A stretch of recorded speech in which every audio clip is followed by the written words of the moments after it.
ओम नमः भगवते वासुदेवाय। ओम नमः भगवते वासुदेवाय।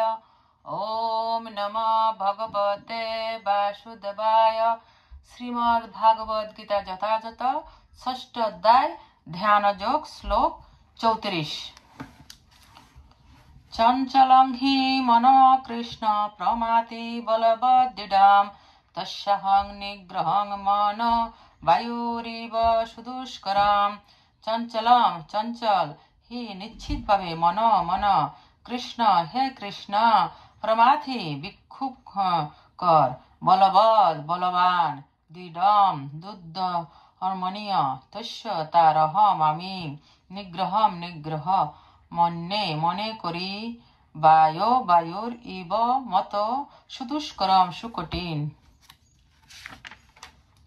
অনুবাদ: হে কৃষ্ণ, মন অত্যন্ত চঞ্চল, শরীর ও ইন্দ্রিয় আদির বিক্ষেপ উৎপাদক, দুর্ধর্মণীয় এবং অত্যন্ত বলবান। তাই তাকে নিগ্রহ করা বায়ুকে বশীভূত করার থেকেও অধিকতর কঠিন বলে আমি মনে করি। তাৎপর্য: মন এতই বলবান ও দুর্ধর্মণীয় যে সে কখনো কখনো বুদ্ধির উপর আধিপত্য বিস্তার করে তাকে পরিচালিত করতে থাকে।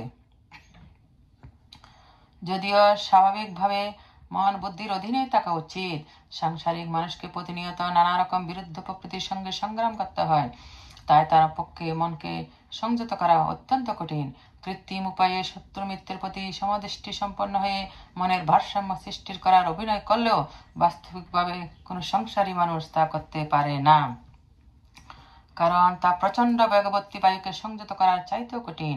বৌদ্ধিক শাস্ত্রে কণ্ঠোপনিষদ বলা হয়েছে, আত্মানং রথিনং বিদ্ধি শরীরং রতমেব তু বুদ্ধিং তু সারথিং বিদ্ধি মনোপগ্রহমেব চ ইন্দ্রিয়াণি হয়ানা হু বিষয়াং স্তেষু গোচরান আত্মেন্দ্রিয় মনোযুক্তং ভক্তেস্তাহু মনীষিণ।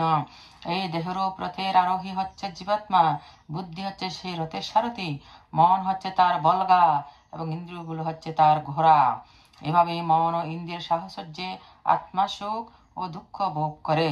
চিন্তাশীল মনীষীরা এভাবে চিন্তা করেন, বুদ্ধির দ্বারা মনকে পরিচালিত করা উচিত, কিন্তু মন এত শক্তিশালী ও দুর্দমনীয় যে বুদ্ধির দ্বারা পরিচালিত হওয়ার পরিবর্তে সে বুদ্ধিকে পরাভূত করে তাকে পরিচালিত করতে শুরু করে।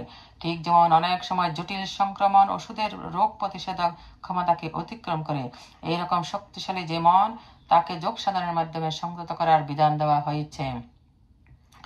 কিন্তু অর্জুনের মতো প্রবৃত্তি মার্গের মানুষের পক্ষেও তা সাধন করা বাস্তবসম্মত নয়। সুতরাং আধুনিক মানুষের সম্বন্ধে আর কি বলার আছে? এই সম্পর্কে এখানে বায়ুর যে উপমা দেওয়া হয়েছে তা খুবই উপযুক্ত। বেগবতী বায়ুকে দমন করার ক্ষমতা কারণে এবং তার তুলনায় অস্থির মনকে বশ করা আরো কঠিন।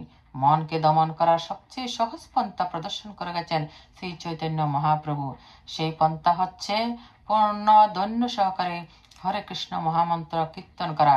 এই পথ হচ্ছে সবই মন কৃষ্ণ পদারবিন্দয়। মনকে সর্বতভাবে ভগবান শ্রীকৃষ্ণের সেবায় নিয়োজিত করতে হবে, তাহলেই আর কোনো কিছুর দ্বারা প্রভাবিত হয়ে মন উদ্বিগ্ন হবে না। শ্লোক 35। শ্রী ভগবান উবাচ অসংশয়ং মন মহাবাহো মনোদুনিগ্রহং চলম অভ্যাসেন তু কন্তেয় বৈরাগ্যেন চ গৃহ্যতে। শ্রী ভগবান উবাচ, পরমেশ্বর ভগবান বললেন, অসংশয়ম সন্দেহ নেই, মহাবাহো হে মহাবীর, মন দুনিগ্রহম দুর্দমনীয়, চলম চঞ্চল, অভ্যাসের দ্বারা, তো কিন্তু কুন্তি হে কুন্তি পুত্র, বৈরাগ্যের দ্বারা চ ও গৃহ্যতে বশীভূত করা সম্ভব। অনুবাদ: পরমেশ্বর ভগবান বলেন, হে মহাবাহু, মন যে দুর্দমনীয় চঞ্চল তাতে কোনো সন্দেহ নেই, কিন্তু হে কুন্তেয়, ক্রমশ অভ্যাস বৈরাগ্য দ্বারা মনকে বশীভূত করা যায়। তাৎপর্য: অবাধ্য মনকে সংযত করা যে কত কঠিন তা অর্জুন বুঝতে পেরেছিলেন। ভগবানের সেই কথা স্বীকার করলেন, কিন্তু সেই সঙ্গে ভগবান জানিয়ে দিলেন যে অভ্যাস ও বৈরাগ্যের দ্বারা তা সম্ভব। সেই অভ্যাসটি কি? বর্তমান কলিযুগে তীর্থবাস, পরমাত্মার ধ্যান, মন ও ইন্দ্রিয়গুলির নিগ্রহ, ব্রহ্মচর্য, নির্জন বাস আদি কঠোর বিধি পালন করা সম্ভব নয়। কিন্তু কৃষ্ণ ভাবনামিত অনুশীলন করার ফলে নববিধা ভগবত ভক্তি সাধন করা যায়।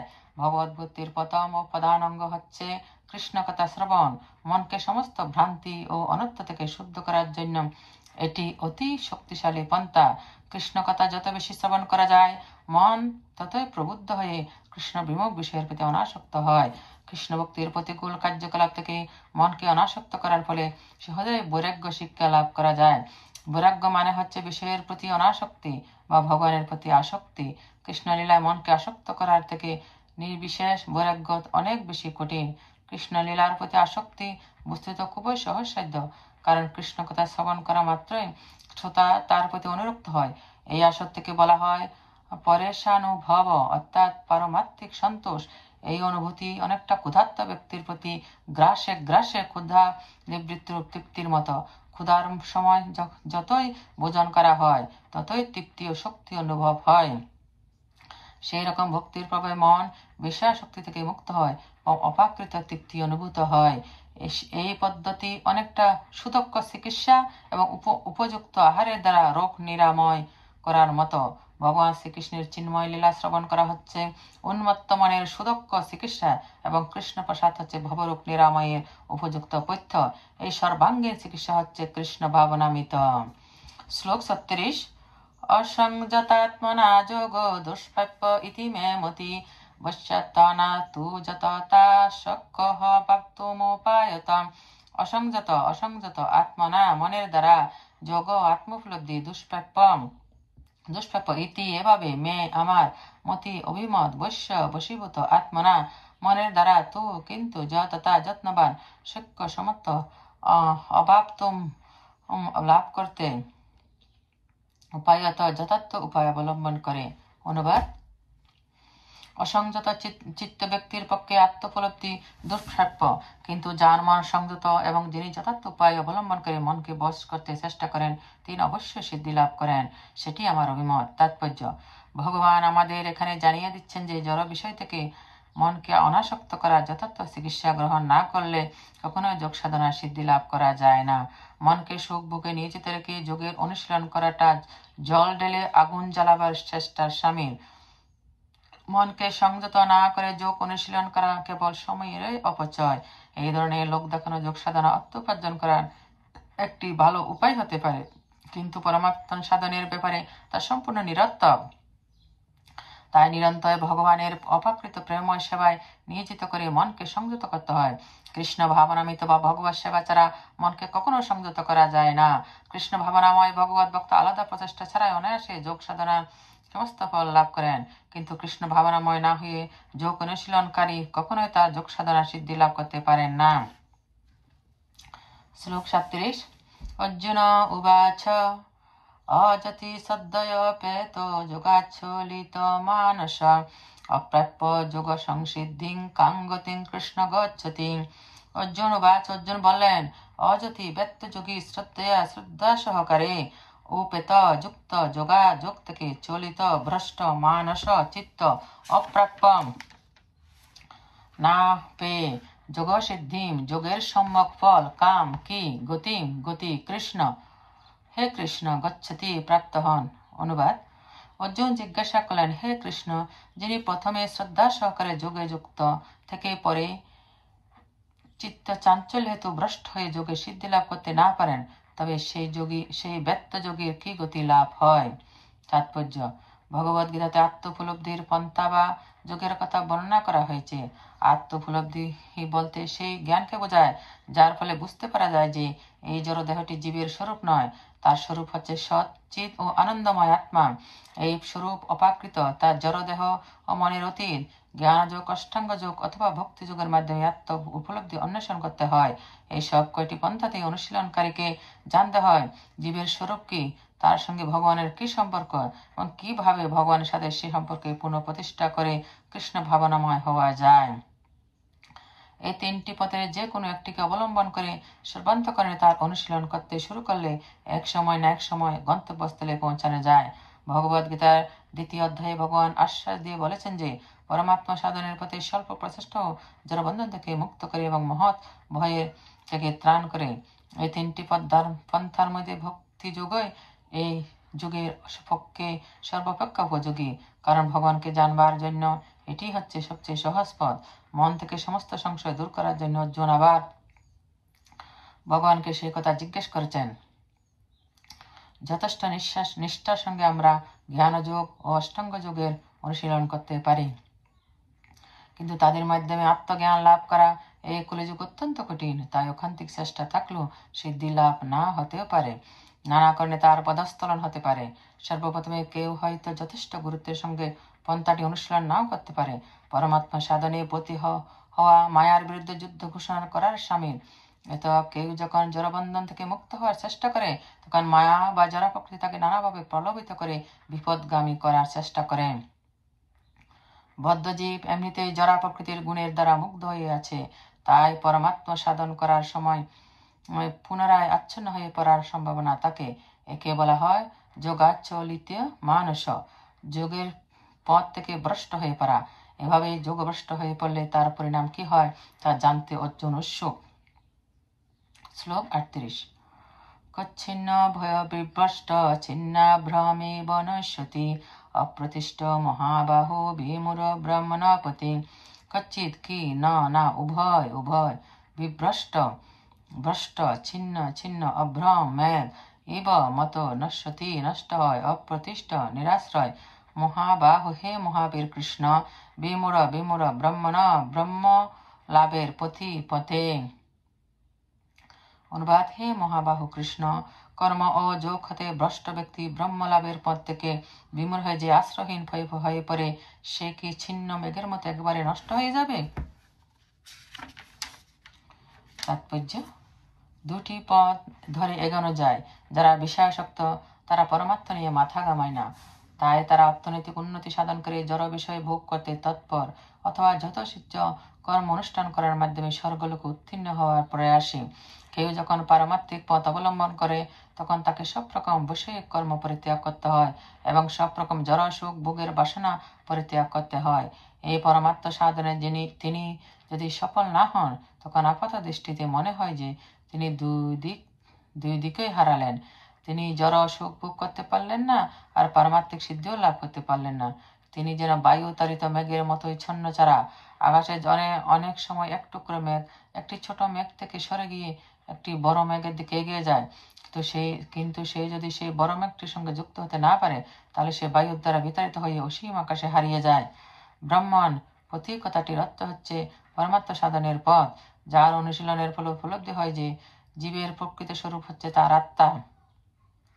এই আত্মা হচ্ছে সেই পরমেশ্বরের অংশ, যিনি ব্রহ্ম, পরমাত্মা ও ভগবান রূপে নিজেকে প্রকাশ করেছেন। ভগবান শ্রীকৃষ্ণ হচ্ছেন পরম তত্ত্বের পূর্ণ প্রকাশ, তাই তার চরণে যিনি প্রপত্তি করেছেন তিনি হচ্ছেন সাত্ত্বিক পরমাত্মাবাদী। ব্রহ্ম ও পরমাত্মার উপলব্ধির মাধ্যমে জীবনের পরম লক্ষ্যে পৌঁছাতে গেলে বহু বহু জন্মের প্রচেষ্টার ফলে সম্ভব হতে পারে। বহুনাং জন্ম নামস্তে। তাই পরমাত্মা সাধনের পরম শ্রেষ্ঠ পথ হচ্ছে ভক্তি যোগ বা কৃষ্ণ ভাবনামৃত, যার ফলে আমরা সরাসরিভাবে জানতে পারি ভগবানকে, শ্রীকৃষ্ণকে। তার সঙ্গে আমাদের কি সম্পর্ক? শ্লোক 39। এতন্মে সংশয়ং কৃষ্ণ চেত্তুমহস্য শেষত তদন্য সংশয় শস্য সত্যানাহুপপদ্যতে।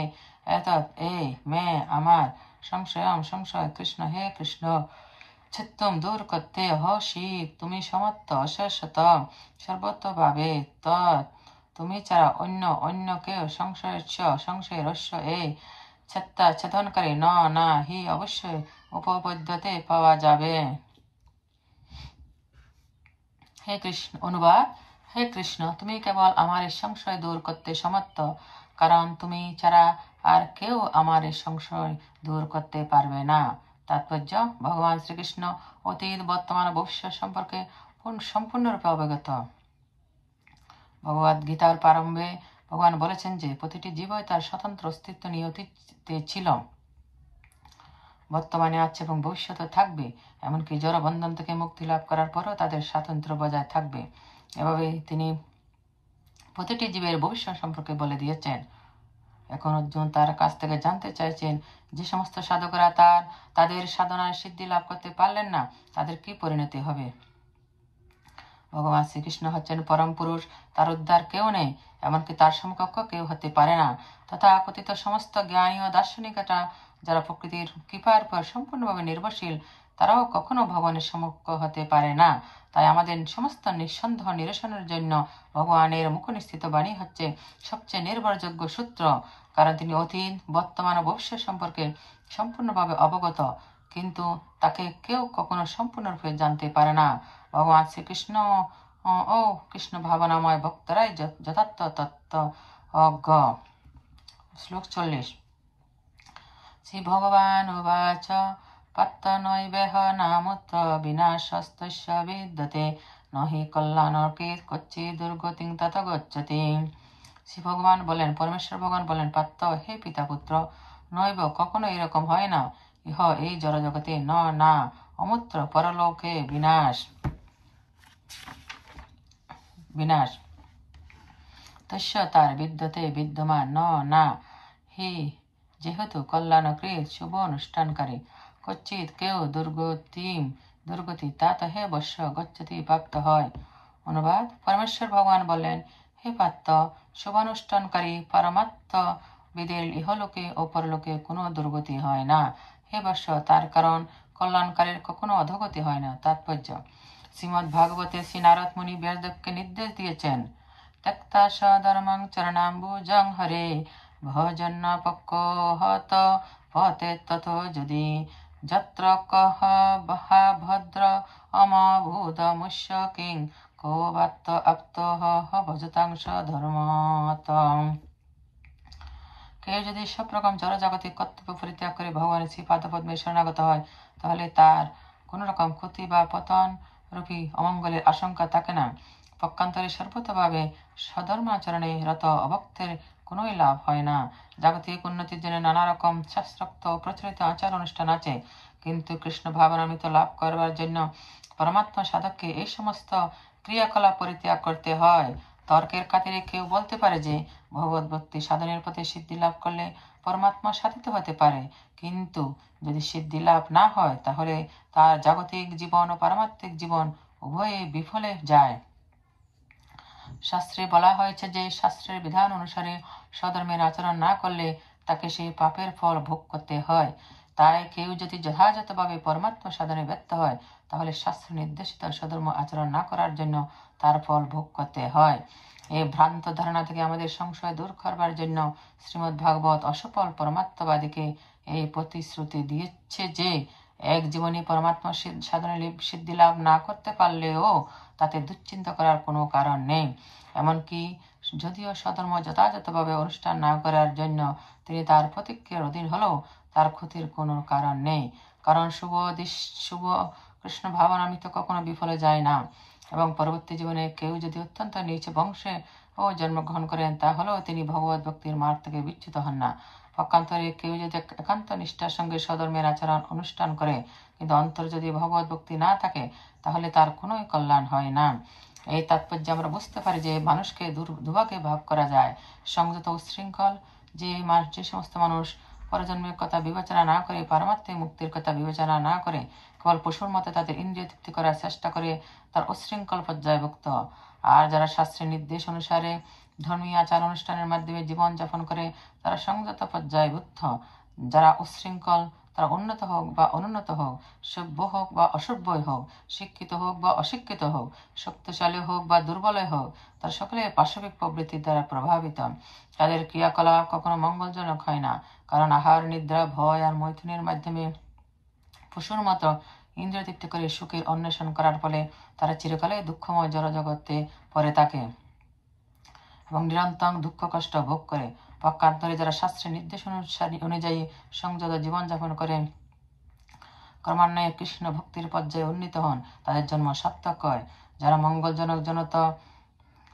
মঙ্গলজনক সংযত জীবনযাপন করেন, তাদের আবার 3 ভাগে ভাগ করা যায়। কর্মী, যারা শাস্ত্রের নির্দেশ অনুসারে জীবনযাপন করে জাগতিক সুস্বাচ্ছন্দ্য ভোগ করেছেন।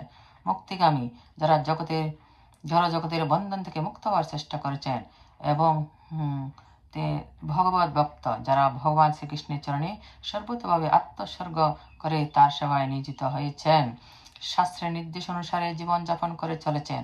যে সমস্ত কর্মী, তাদের আবার দুভাগে ভাগ করা যায়, সকাম কর্মী ও নিষ্কাম কর্মী। ধর্ম আচরণ করার প্রভাবে অর্জিত পুণ্যফলের বলে যারা জড় সুখ ভোগ করতে চান তারা উন্নত জীবন প্রাপ্ত হন, এমনকি তারা স্বর্গলোকও প্রাপ্ত হন। কিন্তু জড় সুখ ভোগ করার বাসনায় আসক্ত থাকার ফলে তারা যথার্থ মঙ্গলজনক পথ অনুসরণ করছেন না। জড় জগতের বন্ধন থেকে মুক্ত হওয়ার প্রচেষ্টা হচ্ছে মঙ্গলজনক কার্যকলাপ। পরম তত্ত্বজ্ঞান লাভ করার উদ্দেশ্যে অথবা ধ্যাত্ম বুদ্ধি থেকে জীবকে মুক্ত করার উদ্দেশ্যে যে কর্ম সাধিত হয় না, তা কোনো মতেই মঙ্গলজনক নয়। কৃষ্ণ ভাবনাময় কর্মই হচ্ছে একমাত্র মঙ্গলময় কর্ম। এই কৃষ্ণ ভাবনাময় ভক্তি যুগের পথে প্রগতির জন্য যিনি স্বেচ্ছায় সব রকম শারীরিক অসুবিধাগুলিকে সহ্য করেন, নিঃসন্দেহে তপনিষ্ঠ পূর্ণযোগী। অষ্টাঙ্গ যোগেরও পরম উদ্দেশ্য হচ্ছে কৃষ্ণ ভাবনামৃত লাভ করা। তাই এই প্রচেষ্টা অত্যন্ত মঙ্গলজনক, এবং যিনি এই মার্গে ভগবত তত্ত্বজ্ঞান লাভ করবার যথাসাধ্য চেষ্টা করছেন, তারও কোনো রকম অধঃপতনের সম্ভাবনা নেই।